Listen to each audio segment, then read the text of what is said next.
Hello everyone, welcome back to my channel. First and foremost, apologies for no video yesterday. I haven't recorded a video for you because I was returning from my short trip and was a little bit tired, and I didn't feel like my mind was in a place to talk about those things. But here we are, everyone. On Sunday we had the presidential election in Poland. And what I'm going to do, I'm going to present you in a nutshell. I don't want to go too much into details because we will have round 2 in June, because it's not over yet. For the president of Poland, we will be voting again.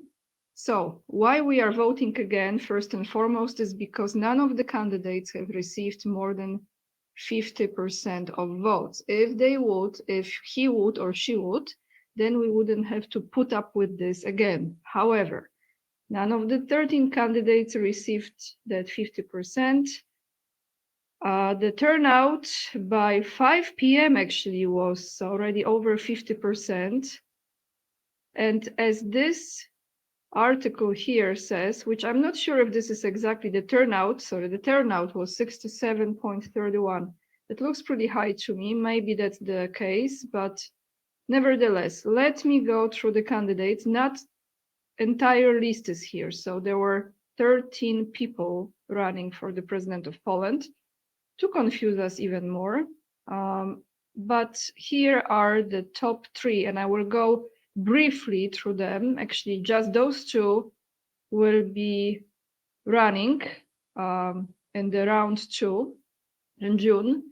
So we have Rafał Trzaskowski, 31.36%, and we have Karol Nawrocki, 29.54%. And I will explain to you in a second. Right here, we have those 2. So quick top notes about this individual here, Rafał Trzaskowski, who is Soros puppet, and of course Donald Tusk puppet, Civic Coalition, We Love European Union, Rainbow Above Everyone, Abortion However You Like It, and what else? Support Ukraine. Pretty much, what can I tell you? That summarizes, which means future not really bueno. I'm trying to be sarcastic, but totally Soros agenda here. Here we have Karol Nawrocki, who was running. At first, it seemed like independent. I don't think he ever was independent. It says Law and Justice here, so he has been supported by Law and Justice. So the party that lost in the previous election for Polish parliament now looks like he's fully candidate of Law and Justice. So under the pretext that he is conservative and, you know, family first. I mean, some of those things I believe he stands for. However, he's not independent. He was the director of Polski Instytut Pamięci Narodowej. Let me translate. It's a Polish institute of, let me close this. Polish Institute of Remembrance. So he talked a lot about what took place in Katyń. That's a very complicated story because there is more to it. I don't believe anything anymore what has been said in history. I have to question everything. But in Katyń, apparently 80 very high-rank Polish officers have been killed by Russians. So this is the story that goes around. I hear other stories that those who were presenting themselves as Russians, killing those Polish officers, were actually not Russians. So I'm not going to go into details into this. However, due to his very anti-Russian approach and standing against Russia pretty much, he is on the wanted list by Putin. Let me find this article 1 second, everyone, right here. His take on Russia. So let's go through this. So this is Nawrocki, who, by the way, you know, Trump said you will win, and we will get into this in June. But I came across this article, I think this is from January, yes, from January this year, and he's talking about Ukraine and Russia. So they put him on that list, wanted list, because he is promoting, as the Russian government says, disinformation, I believe, and he's a what's the word I'm looking for? He's the enemy. Yes, he's the enemy of Russia in a way. So he is responding to this. He is saying, this is not the first time that Russians have talked about me on their public television. They talk about me densely and very often. I will remind you that I was the director of the Museum of the Second World War, and I thank the artists, provocateurs in this museum who played Russian melodies on the night of museum. The Russian public television and the Russian press were also interested in me, demonizing me as a man who does not have the sensitivity proper to the Russian state. I will also remind how the Russian press and public opinion reacted to my successive refutation of the objects of Soviet propaganda. I am a person who is being haunted by Vladimir Putin and the Russian Federation, and so on. And let me see, there was more to it. Pretty much in a nutshell, he still believes that Russia today is the same Russia that was before the Soviet Union collapse, and that was occupying Poland. This is the same system. So this is his belief system. And he's a historian, so he believes everything in history is true, I guess. So we have those two candidates running. Let me see if I have more news here. Yeah, so let me show you the three that went to the top. And then we go to the next topic.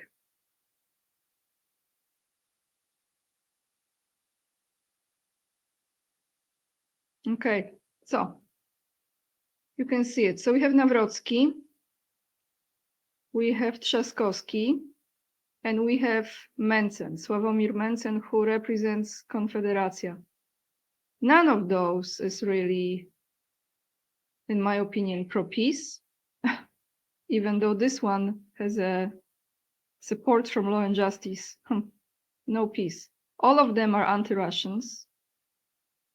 So this is pretty much what you're dealing with. This is extreme right here.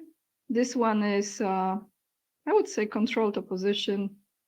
And here I don't want to say, because there's a lot to it as well, the connections he has with certain people. So guys, that's what's taking place in Poland. I will attach the links down below if you want to go and check it out. There were stories circulating, of course, which is quite interesting because they lie on every level. So all the polls, all the surveys that has been done, how Trzaskowski, so the rainbow guy, Soros puppet, I should call him so it's easier to memorize, how he was leading in those polls, extremely leading, and he won by less than 2%.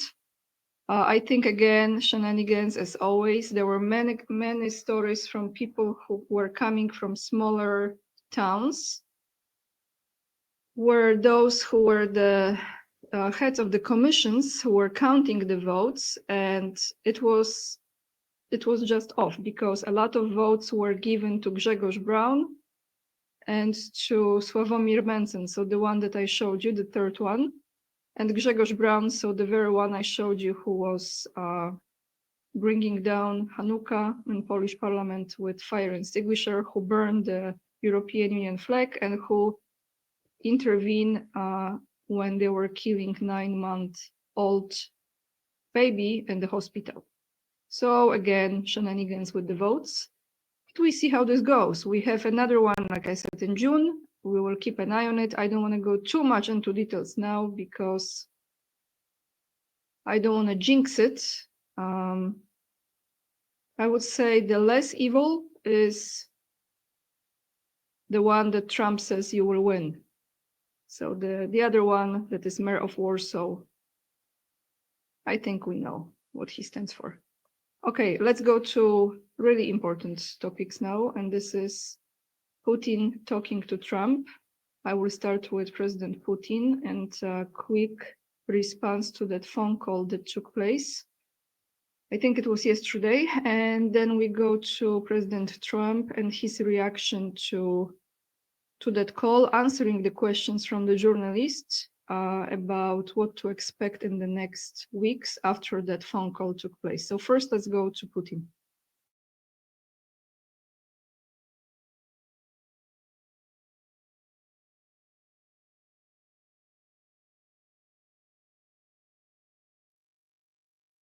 Good evening. My colleagues asked me to say a few words about the results of our phone conversation with the President of the United States. Indeed, this conversation took place and lasted more than 2 hours. I would like to note that it was very substantive and quite frank. And overall, in my opinion, in this regard, it was quite useful. First of all, I thanked the President of the United States for the support from the US in resuming direct negotiations between Russia and Ukraine regarding the possible conclusion of a peace agreement. Regarding the resumption of talks that were broken off by the Ukrainian side, as is known, back in 2022.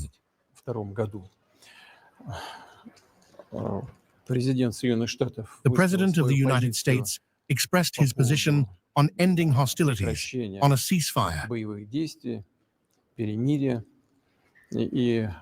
And I, for my part, also noted that Russia stands for a peaceful resolution of the Ukrainian crisis. We simply need to determine the most effective paths toward peace.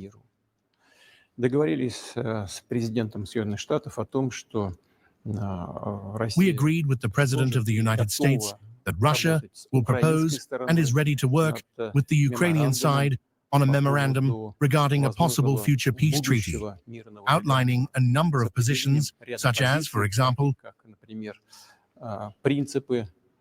the principles of settlement,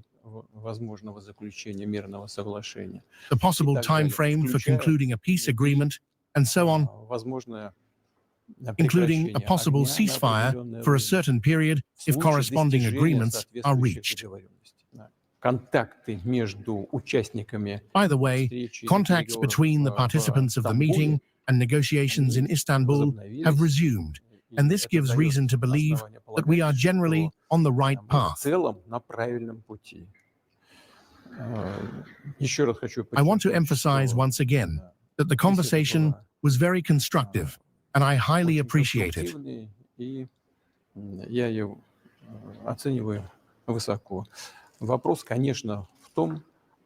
question, of course, is for the Russian and Ukrainian sides to demonstrate maximum willingness for peace.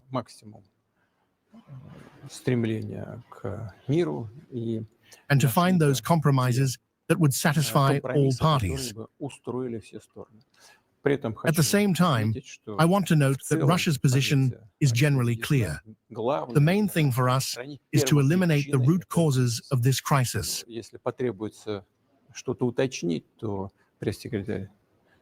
If anything needs to be clarified,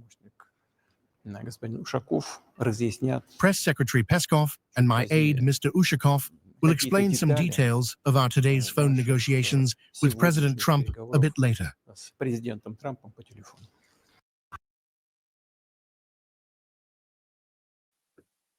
All right, so now let's go to Trump and his reaction to that phone call, answering the questions in the White House from the journalists.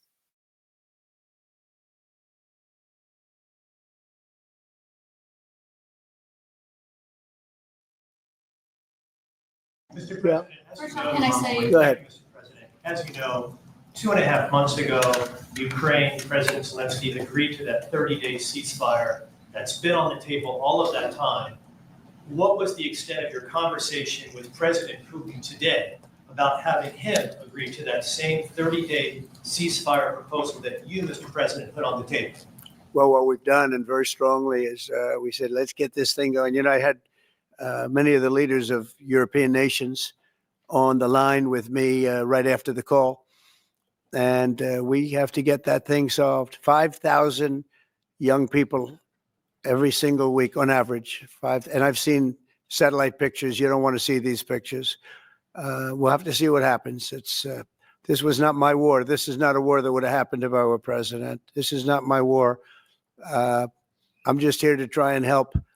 We've spent hundreds of billions of dollars on this war, and yet that's not. Frankly, we made much more than that just in 4 days in the Middle East. It's a lot of money, but we do much. This is about thousands of people dying every single week. 5,000, 6,000 people dying every single week.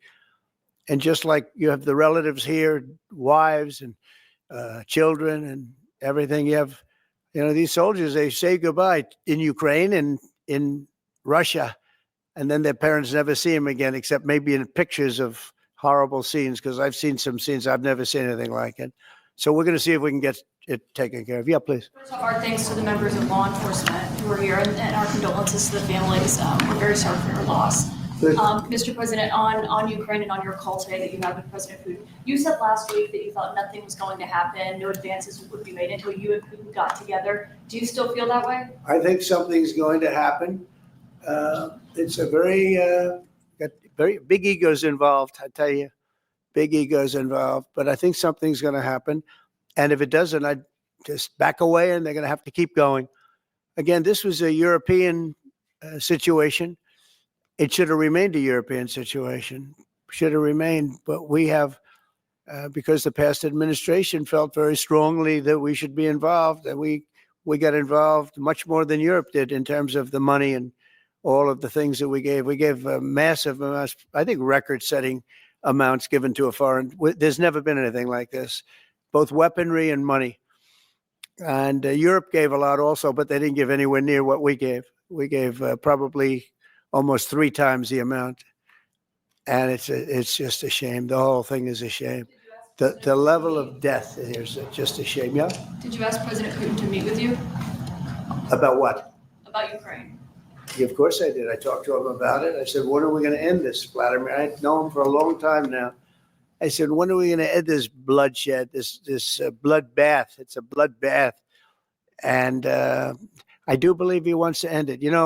When I made the call, I told the people last night, I spoke to the heads of the different countries, Germany and Finland. We had Italy, as you know, and UK was on the line today, and a couple of others. And then they were in turn calling everyone. Ursula was there from the European Union. She was terrific. And we spoke for a long time about it. And they got a problem. It's a big, big problem. It's a terrible war. It's a very hard to extradite themselves away from what's taken place over there. The amount of anger, the amount of hate, and the amount of death. It's very hard, very tough situation. But I said to him, we got to get going. And I did say also, if I thought that you couldn't do it, I'd step away, because what are you going to do? We don't have boots on the ground. We wouldn't have boots on the ground. But we do have a big stake. And the financial amount that was put up is just crazy. It's crazy. This isn't for us. This is for somebody else. The amount of money that we put up is record-setting. There's never been anything like this.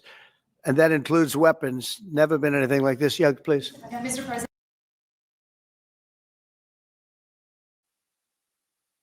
So yeah, also during the weekend, I was trying to stay away from the news, but I've watched an interview with Kash Patel and Dan Bongino with Maria, I always forgot the last name, Bartiromo, I believe, from Fox. And it was a good one. So if you haven't seen it, make sure to check it out. And I think Trump also put out on his Truth Social platform some interesting statements, and I think video. He attached a video, I believe, about Hillary, or shall we say Hillary Clinton, and her resume as far as that killing goes. So a lot has been going on. I have to say, guys, before I end my video today, that when I travel, I really like to disconnect from all of this. because when you get into those political topics, it seems like there is no end to it, and it will go on and on and on and on. So those of you who like to see some beautiful places, when I travel, I try to take nice pictures and show you, to give you some good energy and some beauty. And I'm sure you will appreciate it. Go to my Instagram, it's Anya K, right here. Let me go up. Anya K _44. Follow me here if you have Instagram, so you can be updated. And when you click on the stories, I always notify you about the new video, and I share some other clips with you that sometimes I've mentioned during my videos as well. So that's what's going on. We will be recording another video as far as the Polish presidential election, because we will have round 2, like I said. So maybe then I give you more details. I'm sure more will come out about those 2 individuals.